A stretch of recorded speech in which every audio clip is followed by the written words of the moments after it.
Good morning friends. हमने पिछले topic में देखा था कंपाउंड इंटरेस्ट। कंपाउंड इंटरेस्ट का हमने सभी बेसिक कर लिया था।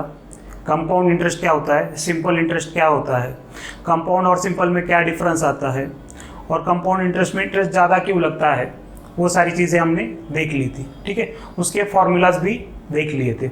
अब उस फॉर्मूला को इम्प्लीमेंट करने का टाइम आ गया। ठीक, अब कंपाउंड इंटरेस्ट आप पिछले टॉपिक में अगर देखेंगे या बुक्स के पीछे एक्सप्लेनेशन देख लेंगे तो आप बोलेंगे सर ये 9-10 स्टेप है, 15-20 स्टेप है, ये एग्ज़ाम में इतना टाइम कहाँ से लाएंगे। ठीक, तो हमें एक्चुअल एग्ज़ाम में ये सारा नहीं करना है। मैं सारा इसलिए बता रहा हूँ कि आपको बेसिक प्रोसीजर पता होना चाहिए। बेसिक के बाद हम एडवांस में देखेंगे कि ओरली कैसे प्रॉब्लम सॉल्व किया जाता है। 100% ओरली, मतलब अगर आपका कैलकुलेशन ठीक है बेसिक, तो आप सारे कंपाउंड इंटरेस्ट के सारे प्रॉब्लम आप ओरली सॉल्व कर दोगे। बहुत आसान प्रॉब्लम है कंपाउंड इंटरेस्ट, बहुत ही आसान टॉपिक है। उसके शॉर्टकट आज तक आपको किसी ने नहीं बता दूंगी, मैं सारे शॉर्टकट बता दूंगा आपको कि ओरली कैसे सॉल्व किया जाता है।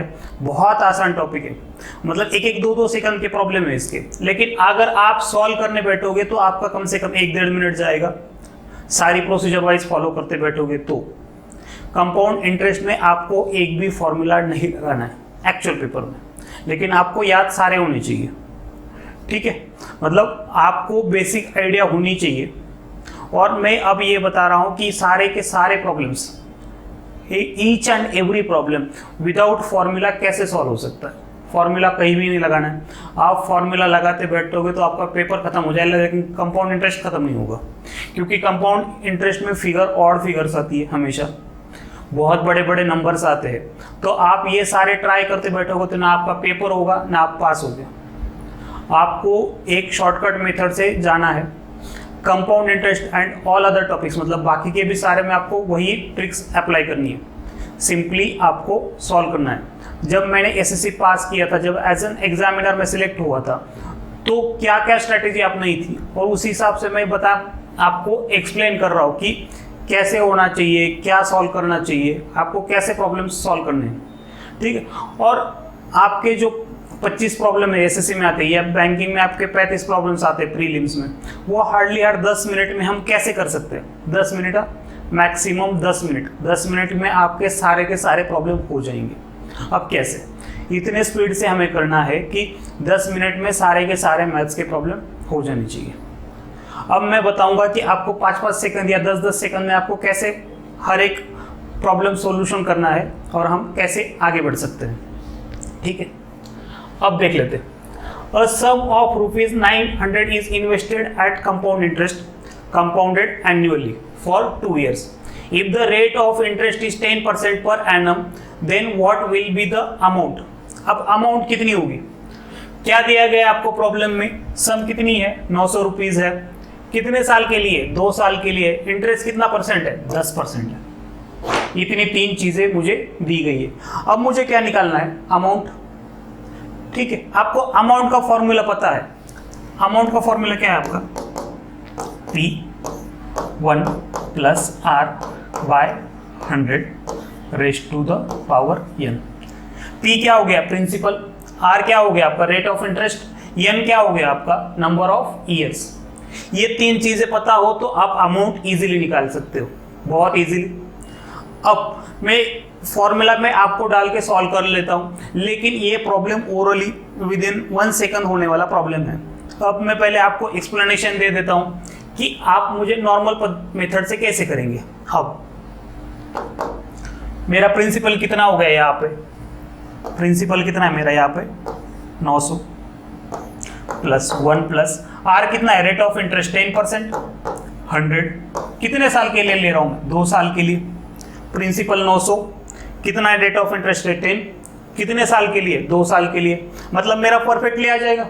अब मैं सॉल्व कर लेता हूं इसको, 0 कैंसिल, 900 इंटू 10 इंटू 1 10 + 1 11/10। स्क्वायर है इसलिए मैं 2 बार लिख रहा हूं, स्क्वायर है इसलिए मैं 2 बार लिख रहा हूं उसको। ये 2 0 कैंसिल, ये नीचे के 2 0 कैंसिल। ठीक है, 11 का स्क्वायर कितना होता है, 121 इंटू 9, दैट इज कितना हो गया, 1000 89। अब यहाँ पे भी कैलकुलेशन आसान थी, एक रेगुलर फिगर दी गई थी, ये भी एक रेगुलर फिगर है 10, तो उसकी वजह से मेरा आंसर इस मेथड में भी जल्दी आ जाएगा। 20 सेकंड 30 सेकंड तब भी मैंने प्रॉब्लम सॉल्व कर लिया, कोई डिफिकल्ट चीज़ थी इसमें नहीं। अब नॉर्मली ये इससे भी एक बहुत अच्छी तरीके से कर सकता हूँ मैं। सेकंड, अब पिछले लेक्चर में मैंने बताया था कि इसको लिखना कैसे, ये मेथड तो हो गई, इसके ऊपर भी एक अच्छी मेथड कर सकते हैं हम। कैसे? अब ये रेगुलर फॉर्मूला नहीं लिखना है मुझे, क्या करना है, रेगुलर फॉर्मूला नहीं लिखना है मुझे, तो मैं क्या लिखूंगा, कैसे लिखूंगा, amount is equal to, amount कितनी मेरी 900। रेट ऑफ इंटरेस्ट कितना मिल रहा है मुझे, रेट ऑफ इंटरेस्ट कितना मिल रहा है मुझे 10%, तो 10% मैं कैसे लिखूंगा, 110। 110 मुझे कौन सी अमाउंट पे मिल रहा है, 100, और कितने पीरियड के लिए मिल रहा है मुझे, कितने पीरियड के लिए मिल रहा है, 2 साल के लिए, तो मैं कैसे लिखूंगा, 110 डिवाइड बाय 100। ये 0 0 कैंसिल, ये 2 0 कैंसिल, ये 2 0 कैंसिल, ये 2 0 कैंसिल, फिर भी मेरा आंसर क्या आ गया 1089। यही फॉर्मूला लिखा है मैंने, उसी मेथड से किया है, बस हम फॉर्मूला नहीं लिख रहे और सॉल्व नहीं कर रहे।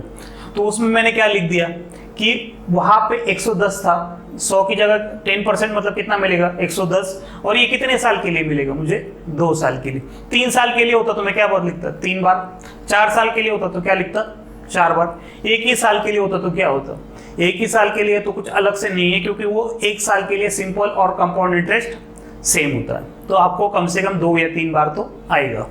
तो ये मेरा हो गया सम, और इसमें से मैं 900 माइनस कर दूं तो मेरा क्या आ जाएगा, इंटरेस्ट। बहुत आसान है, कंपाउंड इंटरेस्ट से आसान टॉपिक नहीं है, मतलब सारे मैथ्स में टॉपिक्स आसान है। कंपाउंड इंटरेस्ट जो फॉर्मूला की वजह से बहुत कॉम्प्लिकेटेड और बहुत हाइप करके रखा हुआ है, वो बहुत ईजी टॉपिक है। कंपाउंड इंटरेस्ट के यकीन मानिए आप सारे के सारे प्रॉब्लम ओरली सॉल्व कर सकते हैं, और देखती जो बड़े फिगर्स दिख रहे हैं कुछ भी नहीं होता।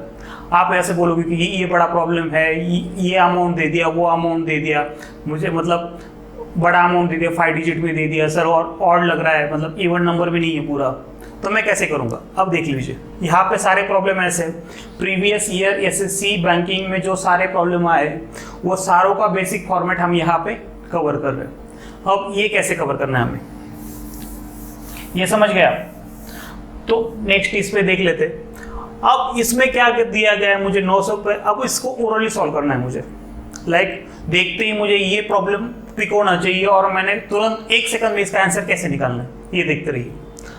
अब 900 मेरा अमाउंट है, सम है, 2 ईयर्स पे मिल रहा है मुझे, और रेट ऑफ इंटरेस्ट कितना है मेरा 10% पर एनम। कितना रेट ऑफ इंटरेस्ट है मेरा 10% पर एनम। 2 साल के लिए दोस्तों मान लीजिए, कंपाउंड एक टाइम के लिए भूल जाइए, 2 साल के लिए अगर मैं उसको सिंपल पे रखता हूं तो कितना इंटरेस्ट मिलेगा मुझे, 900 के 20%, 900 के 10% हो गए 90, 20% हो गए 180, 180 से थोड़ा ज़्यादा मिलेगा। अब मैंने बता के रखा था पिछले लेक्चर में कि अब तक जब तक आपका 10% नहीं आ जाता तब तक आपको 2 साल में मैक्सिमम कितना परसेंट गेन मिलेगा, 1%। अब 10% में आंसर कितना आ गया था मेरा 900, इंटरेस्ट कितना मिल लिया था मैंने, सिंपल इंटरेस्ट के हिसाब से भी 180, 1080, उसके नज़दीक 1%। ये तो आंसर नहीं है, क्योंकि कंपाउंड इंटरेस्ट हमेशा सिंपल इंटरेस्ट से ज़्यादा रहेगा। ये भी नहीं, क्योंकि ये भी नज़दीक नहीं है, ये भी बहुत दूर है। तो सिंपली मेरा क्या आंसर बनेगा, ₹1089। क्या आंसर बनेगा मेरा 1089। बहुत ही आसान प्रॉब्लम है, कोई डरने की ज़रूरत नहीं है, इसको बहुत सारे अच्छी तरीके से किया जा सकता है। आप बिल्कुल फ्रीली कीजिए, आपका बहुत आसानी से हो जाएगा। ठीक है, अब ये सारा हो गया आपका 1089। समझ रहे हो कि मैंने बस सिंपल इंटरेस्ट निकाल लिया 20%, उसके आसपास कर लिया तो मेरा वो हो गया। ठीक, ओके, नेक्स्ट प्रॉब्लम ले लेते हम। How much will a principle of ₹5000 invested on a compound interest compounded annually amount to in 3 years at a rate of 50% per annum। ठीक, अब सेम सम पूछा है हमें सम कितना दिया गया था 5000, कंपाउंडेड एनुअली हो रहा है, रेट ऑफ इंटरेस्ट क्या है 50%, कितने साल के लिए 3 साल के लिए। अब अमाउंट कितना है 5000 प्रिंसिपल इनटू, अब 50% इंटरेस्ट मिल रहा है मतलब कितना मिल रहा है मुझे 100 पे 150। पिछली बार मैंने क्या बताया था कि जितने साल के लिए उतने बार लिखना है। 1 साल के लिए हो तो एक बार लिखूंगा, 2 साल के लिए तो 2 बार लिखूंगा, 3 साल के लिए तो 3 बार लिखूंगा। मतलब मेरा क्या हो गया 150/100, 150/100। ठीक, अब ये सारा कितना हो गया 5000 इंटू 3/2 इंटू 3/2 इंटू 3/2, ये कितना हो गया आपका 5000 इंटू 27 डिवाइड बाय 8, और आपका आंसर क्या हो गया 16,875। 16,875 बहुत बेसिक क्वेश्चन है, बहुत चीज़ें दी गई हो इसमें सीधे सीधे, बस आपको एक कैलकुलेशन करना था, कैलकुलेशन आपने कर लिया। बहुत ही आसान प्रॉब्लम है, 1 या 2 स्टेप में आपका ये प्रॉब्लम सॉल्व हो जाएगा। बहुत ही आसान प्रॉब्लम है, कोई टेंशन लेने की जरूरत नहीं है। यहाँ पे थोड़ा सा कैलकुलेशन करना पड़ा मुझे, लेकिन इसमें भी आप शॉर्टली कर सकते हो। कैसे? अब ये कैलकुलेशन मुझे नहीं करना है, मान लीजिए ये कैलकुलेशन मुझे नहीं करना है, तब भी मुझे आपको आंसर चाहिए, सही बात है। अब ये 8 का कितना हो रहा है 27, मतलब मोर देन 3 टाइम्स है। मोर देन कितना है 3 टाइम्स है। अब 5000 को 3 से मल्टीप्लाई करोगे तो कितना हो जाएगा आपका 15000। आंसर कितने से बड़ा होगा आपका 15000 से। ठीक है, अब ये मेरा कट हो गया, ये मुझे सॉल्व नहीं करना है, तब भी आंसर पे आना है। 27 से मल्टीप्लाई करोगे तो 27 का मल्टीपल होगा ही, या इन शॉर्ट 9 का मल्टीपल होगा। तो 9 से की डिविजिबिलिटी के हिसाब से इसको और इसको भी 9 डिवाइड नहीं करता, तो ये डायरेक्टली मेरा आंसर हो गया। आपको टाइम बचाना है तो आपको ये सारी चीजें पता होनी चाहिए कि डिविजिबिलिटी क्या है, नॉर्मल क्या है, मल्टीप्लिकेशन से लास्ट डिजिट कौन सा आ सकता है, ये सारी चीजें आपको पता होना चाहिए। ठीक है, फिर आप 1 ही सेकंड में आपको इसका प्रॉब्लम सॉल्व कर सकते हो, कोई टेंशन नहीं है, कोई नॉर्मली हेडेक लेने वाली बात नहीं है। आप बहुत सारे प्रॉब्लम्स डायरेक्टली ओरली, बाकी के बचे हुए प्रॉब्लम 1-2 स्टेप में, और मैक्सिमम आपको मैथमेटिक्स या अरिथमेटिक की बात कर रहा हूँ पर्टिकुलरली, 3 स्टेप के ऊपर प्रॉब्लम में लिखना ही नहीं है। आप 4था स्टेप लिख रहे हो मतलब आप गलत जा रहे हो। गलत जा रहे हो इन द सेंस आपको वो प्रॉब्लम ही समझनी है, क्योंकि कोई भी प्रॉब्लम में आप देख लीजिए कि क्वेश्चन पेपर को बनाने वाला ये सोचता है कि ये बंदा ये प्रॉब्लम 15-20 सेकंड में कैसे करेगा। 15-20 सेकंड में करना है मतलब आपको 3 या 4 स्टेप में आना चाहिए।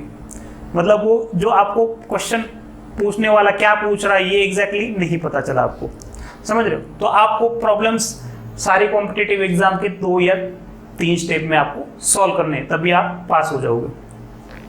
नेक्स्ट प्रॉब्लम देख लेते हैं हम। If the rate of compound interest compounded half yearly is 20% per annum, then calculate the interest to be paid on 1 lakh for 2 years.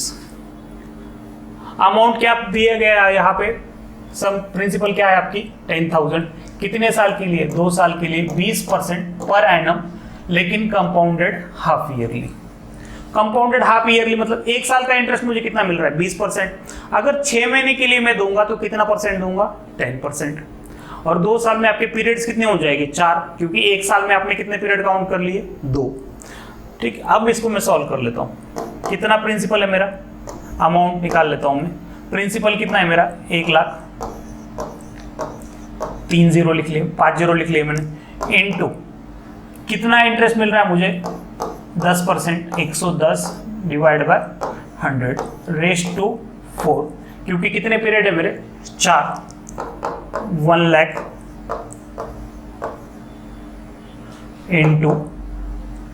अब 0 0 कैंसिल हो गया। 11 का क्यूब, 11 का क्यूब, 11 का 4 टाइम्स 11 का स्क्वायर, यहाँ तक आपको याद रखने हैं, क्योंकि सारे प्रॉब्लम जनरली 10% के जो आते हैं और 4 ईयर के लिए रहेंगे वो 3 ही चीज़ों पे मैक्सिमम रहेंगे, 5%, 10% और 20%। बाकी के कोई भी याद रखने की ज़रूरत नहीं है ये, लेकिन 2-3 चीज़ों के आपको याद रखने पड़ेंगे, तो आपका आंसर डायरेक्टली ओरली हो सकता है। अब कैसे, इसको मैं सॉल्व करा के दिखाता हूँ, फिर आपको बताता हूँ कि इसका 1 सेकंड में आंसर कैसे निकल सकता था। 1 सेकंड, ज़्यादा भी नहीं, सिर्फ प्रॉब्लम देखना है, बाकी का सारा छोड़ देना है और आंसर टिक करके आ जाना है। अब मैं बताता हूँ, 11 का क्यूब मेरा कितना हो गया, 14641 डिवाइड बाय 10 का कितना हो गया, ये हो गया मेरा। अब इसको मैं सॉल्व करता हूँ, ये 4 0 कैंसिल हो गए, ये 4 0 कैंसिल हो गए, 14641 ठीक है, ये 10 से मल्टीप्लाई कर दिया। अब वहां से मैं क्या कर देता हूँ, अमाउंट 1 लाख माइनस कर देता हूँ, अमाउंट क्या कर देता हूँ, 1 लाख माइनस कर देता हूँ, तब भी मेरा आंसर क्या आ जाएगा, 46,410। अब इतना कैलकुलेशन आ गया, मेरा इंटरेस्ट क्या आ गया, 46,410। अब आप तो बोल रहे थे सर कि ओरली हो जाएगा, अब ओरली मेरा कैसे होगा, ठीक, वही डरने की जरूरत नहीं है, ये सारी चीजें छोड़ दो, मैं तो ये आपको पढ़ाने के लिए बोल रहा हूँ। इसका आंसर 1 सेकंड, मैंने प्रॉब्लम देख लिया और मैं टिक करके आ जाऊंगा। 1 सेकंड कैसे, याद रख लो कैसे होगा, ये सारी चीजें याद रख लो, इधर देख लो, ये समझ गए आप। तो मैं आपको इसका ओरली आंसर बता देता हूँ। अब ओरली में इसको कैसे सॉल्व करूंगा, ये देख लीजिए, कुछ नहीं लिखना मुझे यहाँ पे। अब बोलोगे क्यों नहीं लिखना है, और ओरली होगा तो कैसे होगा, मुझे कितना पीरियड है, 10% से है, कितने पीरियड के लिए है, 4 पीरियड्स के लिए है, तो 10% और 4 साल के पीरियड पे लिख लीजिए कि उस पे आपको मिलेगा 46.41%। मैंने पिछली बार भी बताया था, अगर कितना नॉर्मल है आपकी 100 अमाउंट है और 10% पहले साल आपको मिलेगा 10%, 2 साल में आपको मिलेगा 21%, ठीक है, ये 2 साल का है, ये 1 साल का है, 3 साल के लिए मिलेगा आपको 33.1% और 4 साल के लिए मिलेगा आपको 46.41%। ये नंबर याद हो जाते हैं, 10% आपको याद ही रखना है, क्योंकि अगर प्रैक्टिस करोगे तो आपको मैक्सिमम समझ आएगा कि आधे प्रॉब्लम्स इसी बेस पे आ रहे हैं, तो ये चीज़ें आपको याद रखनी है। बहुत सारी चीज़ें याद रखने के लिए नहीं बोल रहा हूँ मैं। कंपाउंड में अब मैंने तो याद भी नहीं रखी थी, प्रैक्टिस से वो हो गया था। 4% मतलब कितना होता है, 4641, ये याद रह गया मेरे को। तो आंसर ये मैं क्वेश्चन देखते देखते ये टिक कर दूंगा, ये कभी हो नहीं सकता, ये 2 साल के लिए होता है, ये 3 साल के लिए होता है, तो आप याद रख लीजिए। और ये 44,000 आपको इतनी इवन फिगर नहीं मिलेगी, तो ये याद रख लीजिए। ये सिंपली ये हो जाएगा, ये 2 पीरियड के लिए होता तो ये 1 साल के लिए होता तो ये होता, 1.5 साल के लिए होता तो ये होता, और 2 साल के लिए होता तो आपका ये होता। ओरली आंसर है दोस्तों इसका, बस ये फिगर आपको याद रहनी चाहिए। 100 है तो 10% मुझे मिलेगा 1 साल में, ये 2 साल का टोटल बता रहा हूँ, 21 सेकंड ईयर का नहीं। 2 साल में मुझे ये मिलेगा 21%, 3 साल में मिलेगा मुझे 33.1% और 4 साल में मिलेगा मुझे 46.41%। ओरल आंसर है दोस्तों इसका। आपको कुछ नहीं, जाना है पेपर उठाना है और उसमें टिक करके आना है। एक भी स्टेप ऐसे प्रॉब्लम में नहीं लिखनी चाहिए अपने, एक भी स्टेप। मतलब आप ये सजेस्ट करोगे कि मैं एक आधा प्रॉब्लम सॉल्व करूंगा, अब नॉर्मल वे से सॉल्व करते बैठोगे तो इसमें 40-50 सेकंड जाएंगे। उससे अच्छा है कि आप ये याद रख लो 1 सेकंड में, और आपका आंसर ये देखते टिक हो जाएगा और आपका सिलेक्ट हो जाओगे। अब तब भी वो सारी चीजें हो गई आपकी, तो इस वे से ये वे आउट निकाल लूंगा 46.41, ये याद रख लीजिए, आपका ये प्रॉब्लम हो जाएगा। Next problem, what will be the compound interest on a sum of rupees 9,800 for 2 years at the rate of 28 4/7 per annum compounded annually। अब ये बहुत सारा गड़बड़ वाला मामला दे दिया इन्होंने, ये मुझे फ्रैक्शन दे दिया। अब इसको मैं परसेंटेज में कन्वर्ट करते करते बैठूंगा और यही फिगर ले लूंगा और परसेंटेज के हिसाब से सॉल्व करूंगा, तो आप प्रॉब्लम भूल जाइए। आपको प्रॉब्लम में लगा दोगे उसमें 1 मिनट 1.5 मिनट। तो मैंने यही लिखा है कि बड़ा ऐसा ऑड इवन ये आ जाए तो इसको फ्रैक्शन कंसिडर करके फ्रैक्शन में लेना है। अब इसका मुझे फ्रैक्शन पता है पहले ही, 28 4/7 मतलब कितना होता है? 28 4/7 मतलब कितना होता है? 2/7 फ्रैक्शंस में। ठीक है, फ्रैक्शंस में 28 4 हमने फ्रैक्शन में देखेंगे इसको कि इसको ऐसे लिखते हैं। ठीक है, 2/7 हो गया। अब यहां पे अमाउंट कितनी है आपकी? अमाउंट कितनी है? 9,800। आपको कितना मिल रहा है? 2/7 एक्स्ट्रा मिल रहा है, मतलब आपका 7 का कितना हो रहा है? 9 हो रहा है। 2/7 आपका फ्रैक्शन हो गया, मतलब 9 रुपीज पे आपको कितना इंटरेस्ट मिल रहा था? 7 रुपए पे कितना इंटरेस्ट मिल रहा था आपको? 2 रुपए। तो मुझे कितना मिलेगा? 9/7। और कितने साल के लिए मिलेगा? 2 साल के लिए।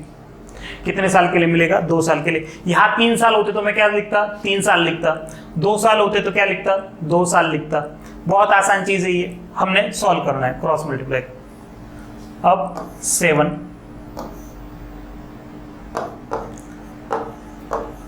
ठीक है, ये सॉल्व कर लिया मैंने। 200 ठीक है, 9 9 81 81 इंटू 2 162 और ये मेरा आंसर हो गया 1,62,000 सॉरी 16,200। ये मेरा क्या हो गया? अमाउंट हो गया। ये मेरा क्या आ गया? अमाउंट आ गया, इंटरेस्ट नहीं है अभी तक। अब ये टोटल अमाउंट मेरा 2 साल के बाद मुझे ये मिलने वाला है, तो मेरा इंटरेस्ट कितना हो जाएगा? Interest is equal to 16,200 minus कितने करूंगा मैं? सम 9,800। तो मेरा आंसर क्या आ गया? 6,400। ठीक है, ये हो गया आपका conventional method, bookish method. Book का सही है, मैं ये नहीं बोल रहा हूँ कि वो सही नहीं है या वे सिर्फ लंबा है। हम कॉम्पिटिटिव एग्जाम में बैठे हुए, हमें दौड़ना है। ठीक है, 1 सेकंड या 2 सेकंड में ये प्रॉब्लम उड़ा देना था। अब सर बोल रहे हो इतना कैलकुलेशन है तो इतने 1-2 सेकंड में कैसे होगा? देख लीजिए, 1 या 2 सेकंड का ही प्रॉब्लम है। अब मैं बताता हूँ, ये समझ गए आप। नॉर्मली मैंने क्या किया, परसेंटेज, ये फिगर बहुत कॉम्प्लिकेटेड हो रहा था मुझे, मैंने क्या कर लिया? प्रिंसिपल लिख लिया, इसको फ्रैक्शन में कन्वर्ट कर लिया। फ्रैक्शन कितना था मेरा? 2/7। तो मैंने क्या कर दिया उसमें, 7 पे 2 रुपए मुझे इंटरेस्ट मिल रहा है, तो मतलब 7 का क्या हो जाएगा? 9। ऐसे कितने साल होगा मेरे साथ? 2 साल होगा। उसको मैंने सॉल्व कर दिया, अमाउंट मिला मुझे 16,200। उसमें से मैंने क्या माइनस कर दिया? सम माइनस कर दिया, तो मुझे क्या मिल गया? Total interest. इंटरेस्ट मुझे कितना मिला है? 6,400। अब ये हो गया आपका नॉर्मल मेथड, इससे आपको नहीं करना है। नॉर्मल मेथड में इसलिए बता रहा हूं कि आपको पता चले। अगर एक आधा शॉर्टकट शॉर्ट ट्रिक आप नहीं पर समझ रहा है तो आप मुझे कमेंट करके भेज सकते हो, मैं आपको फिर से एक्सप्लेन कर दूंगा। या सेकंड थिंग, आपको ये कन्वेंशनल मेथड हमेशा पता होनी चाहिए। एक आधे टाइम एक आधा शॉर्टकट नहीं याद आया, इसलिए मैं बोल रहा हूँ कि ये कन्वेंशनल मेथड आपको सारी चीज़ें पता होनी चाहिए। अब ओरली कैसे करना है इसको,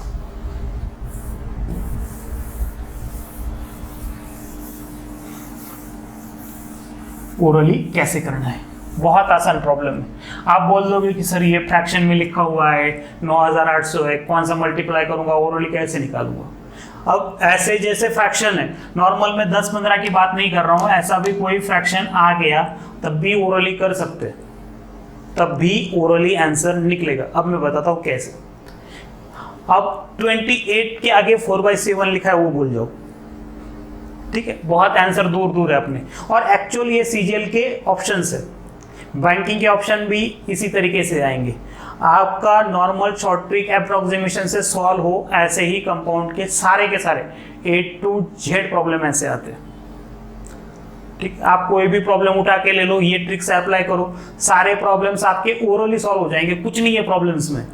ये 28/4/7 2 ईयर्स या कोई और फिगर देख लिया तो मैं डर गया, मुझे नहीं आता है, मैंने प्रॉब्लम सॉल्व करना है, ये डिफिकल्ट जाएगा, मेरे पास टाइम कम बचा हुआ है, मुझे रीजनिंग सॉल्व करनी है, इंग्लिश सॉल्व करना है, ये भूल जाओ, कुछ भी नहीं है इस प्रॉब्लम में, ये भी 1-2 सेकंड में निकलेगा। अब ध्यान से याद रखिए कि मुझे कैसे करना है। अप्रोक्सीमेशन है, 1 सेकंड का काम है।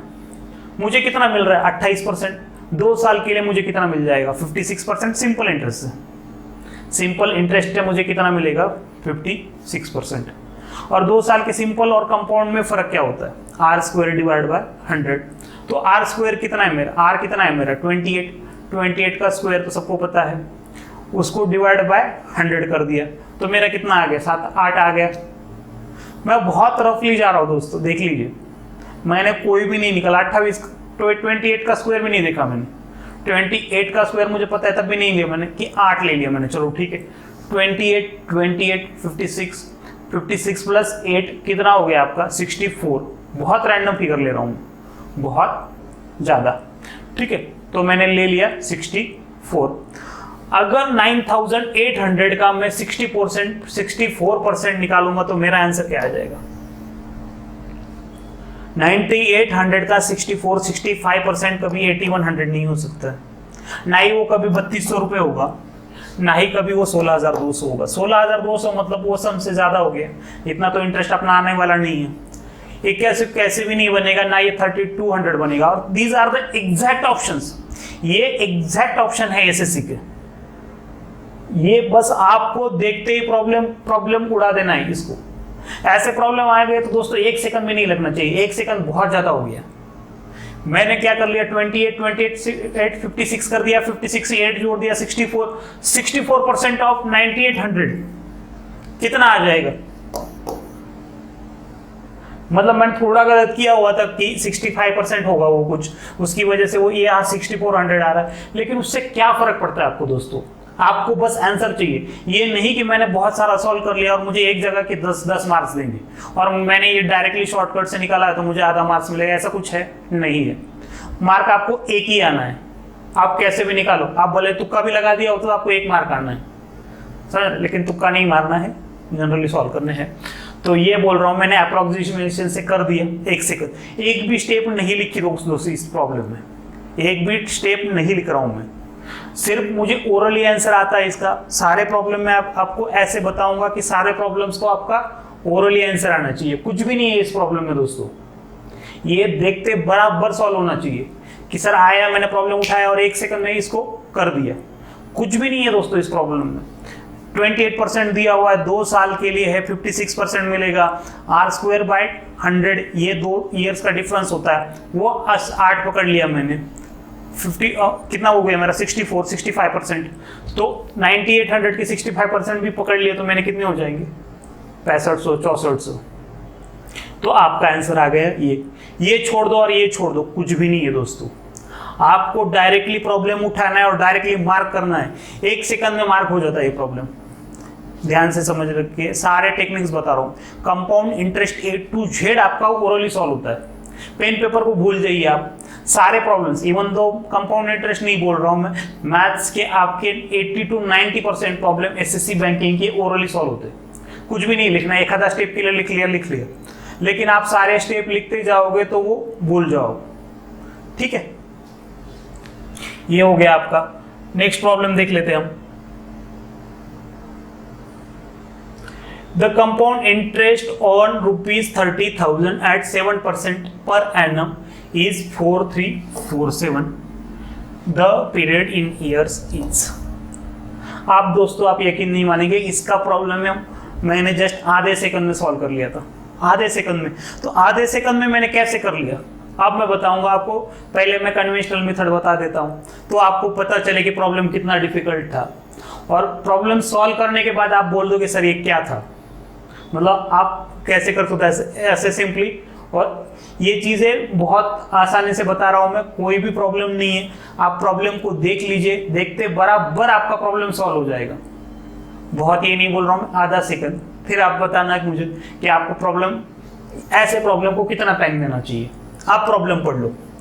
प्रॉब्लम में एक बार फिर से पढ़ लेता हूँ। 30,000 पे कितना है, 7% पर एनम है, मुझे कितना मिल रहा है 4347। ये भी कहीं रेगुलर नहीं है, ये नंबर में मेरा अटपटा है। 43747 किससे डिविजिबल होता है ये भी नहीं पता मुझे। डिविजिबिलिटी थ्योरम दिखना पड़ेगा, 3 से डिवाइड होता है, 4 से डिवाइड होता है, 9 से डिवाइड होता है। भाई अपने को कुछ पता नहीं है, ना पता करना है। ठीक है, इसको मैं 347 ये 47 को तो छोड़ दो, आप वो 47 को पकड़ के बैठोगे ना तो सॉल्व ही नहीं कर पाओगे। सॉल्व कर पाओगे लेकिन 1 से 2 मिनट लग जाएगा, उसमें कोई जरूरत नहीं है। अब मैं बता देता हूँ अमाउंट कितना है आपका। यहाँ पे अमाउंट कितना है, मतलब बेसिक सम कितना था आपका 30,000। मैंने इंटरेस्ट कितना दे दिया 4347। कितना इंटरेस्ट दे दिया 4347, तो मेरा कितना हो गया 34,347। ये क्या हो गया मेरा टोटल अमाउंट आफ्टर कितने साल, कितने साल मुझे निकालना है। ठीक है, ये मेरा अमाउंट हो गया। अब फॉर्मूला में लिख लेता हूं। प्रिंसिपल का आपका फॉर्मूला पता है आपको, कितना अमाउंट मिल रहा है मुझे 34,347 is equal to 30,000 1 plus r divide by 100 raise power n। ये r कितना है आपका 10। यहां तक पहुंच गया, सॉरी 7 दिया गया। कितना दिया गया आपको 7।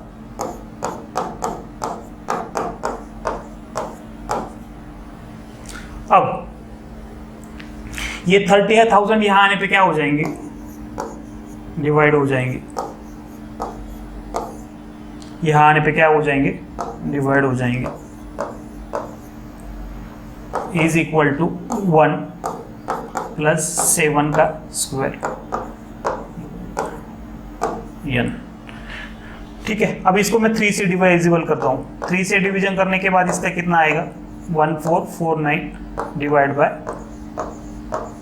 10,000 इज इक्वल टू 107 बाय 100 उसका पावर टू द n। ठीक है, ये समझ गए यहाँ तक। अब इसका स्क्वायर रूट निकालना है।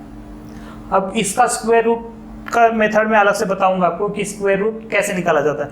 अब यहाँ फिलहाल इसका कितना हो जाएगा आपका, इसका स्क्वायर रूट 107।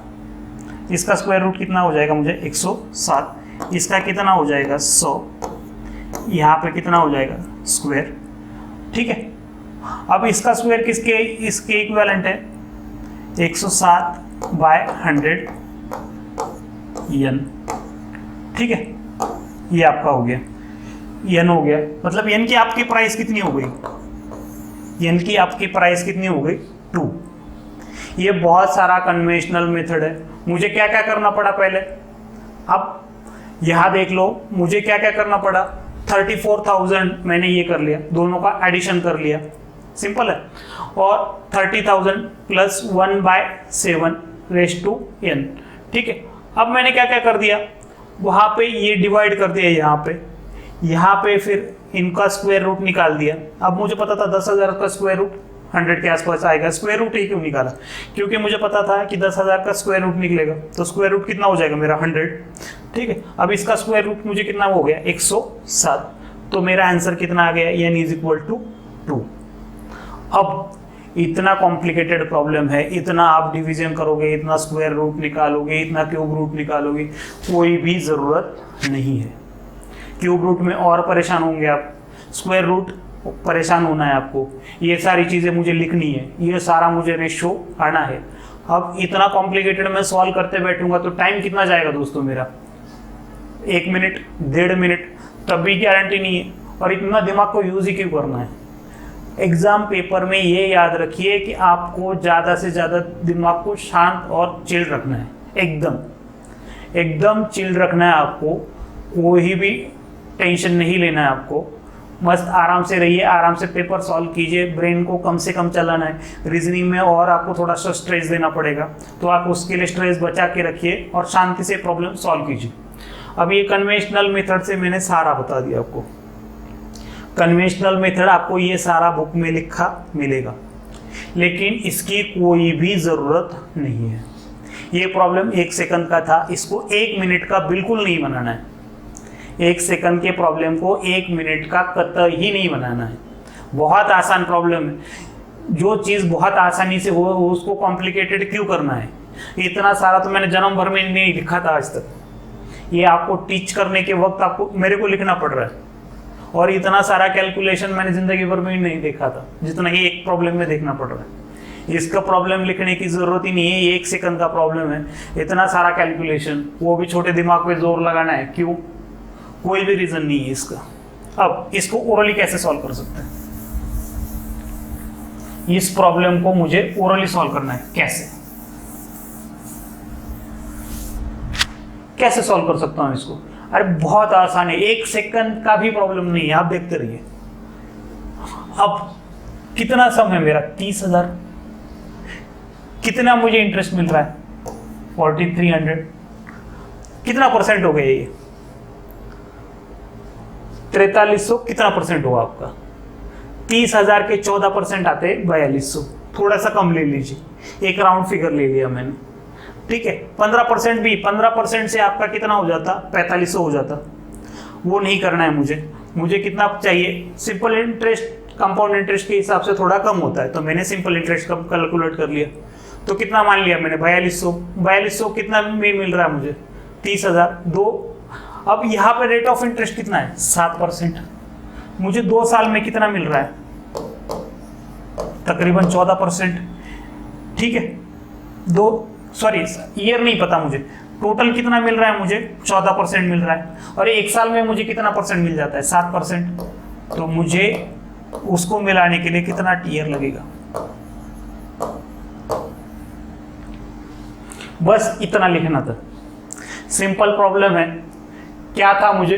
4347, ठीक है। तो उसमें मैंने क्या कर दिया? 7%। अब मुझे एक्चुअल कितना मिल रहा है? 14%। 14% के लिए मुझे कितना टाइम लगेगा 7% के हिसाब से? 2 साल। यही प्रॉब्लम था बस। और ये भी मैंने आपके लिए लिखा है 14/7 में, वैसे भी ओरली कर सकता हूँ, आप भी कर सकते हो, बहुत आसान है। और ये 2 ईयर आराम से लिख सकते हो। मैंने क्या कर लिया यहाँ देख लो, एक बार फिर से देख लो, ऐसे ही प्रॉब्लम आएंगे आपको। 30,000 है, 7% मिल रहा है मुझे, ठीक है। यहाँ पे मुझे कितना परसेंट मिल रहा है? 14% मिल रहा है। 14% को 7% के हिसाब से कितना टाइम लगेगा?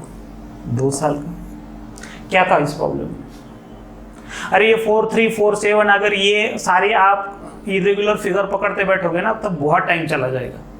और आपको मैं मैथ्स में कंपाउंड इंटरेस्ट नहीं बोल रहा हूँ, हर टॉपिक इसी मेथड से सॉल्व करना है। कुछ भी नहीं है मैथमेटिक्स में दोस्तों।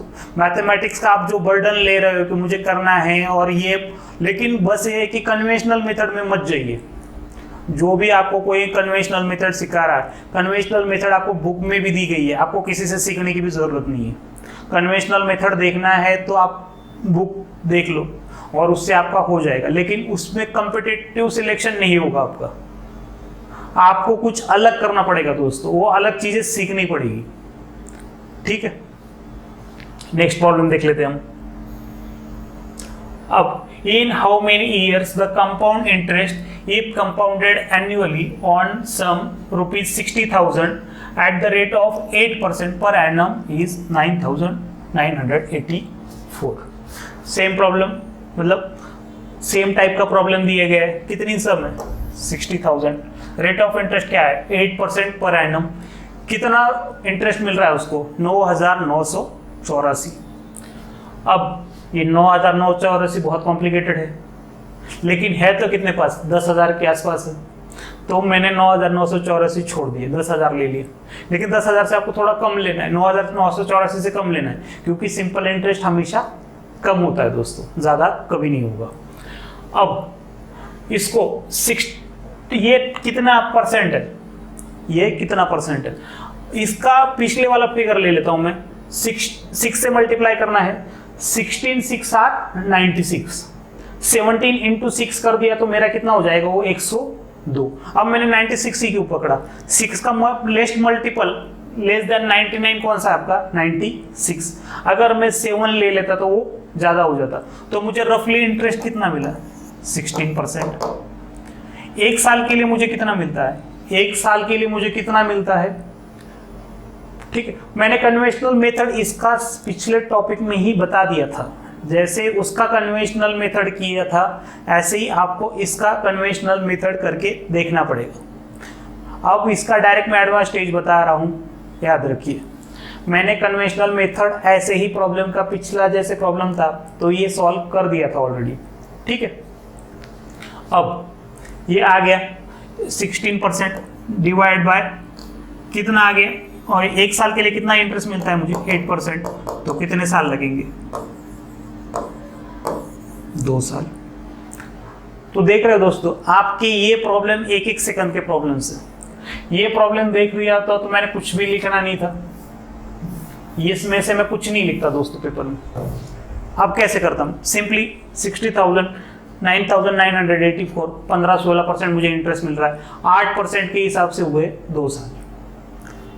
कोई जरूरत नहीं है 4 साल में मुझे कितना मिलेगा 32%, 1 साल में मुझे कितना मिलेगा 8%, 3 साल में मुझे कितने मिलेगा 24%। इतना दुनिया भरे का डिफरेंस है और आप एग्जैक्ट कैलकुलेशन पे क्यों जा रहे हो। सिंपली आपको एक उठाना है, कितना परसेंट रफली मिल रहा है मुझे 15-16%, 15-16% तो भी 2 साल। ये बहुत दूर दूर की फिगर से दोस्तों। 3 साल में इंटरेस्ट कहाँ का कहाँ पहुंच जाएगा 8-3 24, उससे ज्यादा होगा। यहाँ 8-4 32, यहाँ पे 8%। तो सिंपली मेरा एक ही ऑप्शन बचता है 2 साल।